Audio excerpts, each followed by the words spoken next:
சிபிஐக்கு ஒரு மாநில அரசாங்கத்தினுடைய ஒப்புதல் இல்லாம மத்திய அரசாங்கம் ஒரு வழக்கை சிபிஐ எடுத்துக்க முடியாது. அப்படிலாம் நடைமுறையில இல்ல. அதுக்கு தமிழ்நாடு அரசனுடைய வழக்கறிஞர்கள் அப்படிலாம் விட்டுற மாட்டாங்க. புரியுதா? ரெண்டாவது, நீங்க இன்னொரு விஷயம் புரிஞ்சிக்கவே இல்லை. திமுக எப்பேற்பட்ட கட்சி, திமுகவில் இருக்கக்கூடிய வழக்கறிஞர்கள் யாரு, அவங்களுடைய அறிவுத்திறமை என்ன அப்படின்றது நீங்க புரிஞ்சுக்கல. அம்மா இருக்காங்கல்ல, ஜெயலலிதா அம்மா, அந்த அம்மாவே பெங்களூரு அகராகரம் ஜெயில ஊதுவத்தி உருட்ட வச்சு கட்சி இருக்கு. அந்த அம்மா யார் தெரியுமா?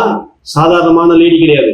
மோடியா லேடியா அப்படின்னு சொல்லிட்டு ஆர்கியூமெண்ட் பண்ணவங்க, எல்லாத்தையும் தமிழ்நாட்டுல அப்படியே அலற விட்டவங்க. அப்பேற்பட்ட லேடிக்கே, அப்பேற்பட்ட ஒரு தலைவிய பெங்களூரு சிறையில உட்கார வச்சு பார்த்த கட்சி திமுக.